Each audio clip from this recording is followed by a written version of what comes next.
Hi everyone, I'm Dave, the album review guy, with a video following on from the Ultimate Genesis album episode I did recently to this one, about this time the worst Genesis tracks of all time. As ever, these are my personal views, and you are welcome to disagree in the comments with any or indeed all of the suggestions, if you so wish. It's a top 10 in reverse order, and stick around to the end for some honourable mentions as well. At number 10, I have no reply at all from Abacab.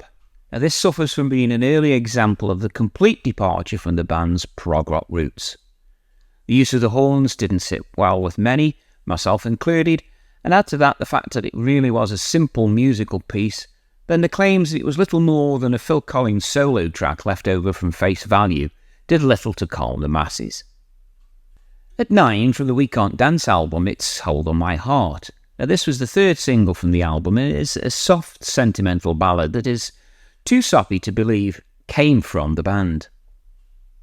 In a similar vein from the Invisible Touch album is In Too Deep. Now, this was probably the forerunner for the previous selection, and is again nothing more than a soppy love song from a poor album. At 7, and again from Invisible Touch, sorry guys, the song Throwing It All Away. Described as a soft rock ballad, this is another track that is often and should be skipped at all costs. It's just 3 or 4 minutes you will never get back. At number 6, we have the lead track from the 3x3 EP, which, if you're lucky, you will not have heard, and is called Paperlate. The title came from a line in Dancing with the Moonlight Night, and was developed into an Earth, Wind and Fire single with minimum appeal for me. Now, I may get into trouble here, but my number 5 is the cringeworthy Follow You, Follow Me, which Mike Rutherford claims he wrote in 10 minutes, and boy, does it show. This was the catalyst for much of the 80s dross that appeared. Need I say more? The number 4 position is occupied by a shocker from The Shapes' self-titled album, and that is Illegal Alien. Now, back in the 80s, you could see what the band were up to, and it wasn't really any good then, but Illegal Alien is embarrassing and should never really be played again. At 3, the award for the third worst Genesis track of all times goes to Invisible Touch, from a pathetic video to another song that feels like it took 30 seconds to write. The chorus is very annoying, and all in all, I've never liked the track. So what's in my top 2? Well, 2, it's More Fool Me from Selling England by the Pound.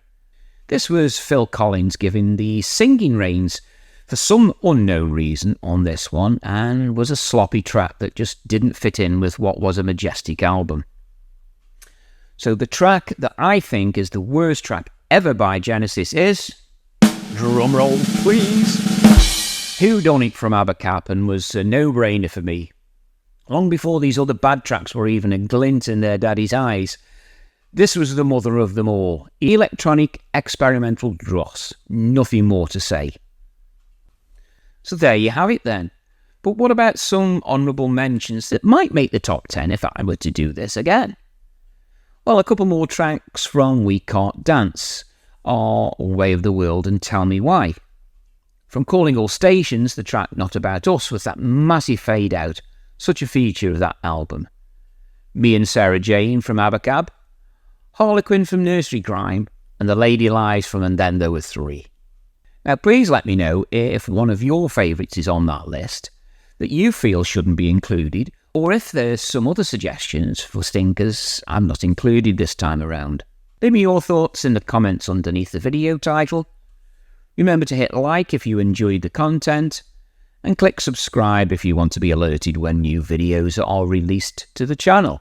Thanks for watching this one, and I'll see you all later.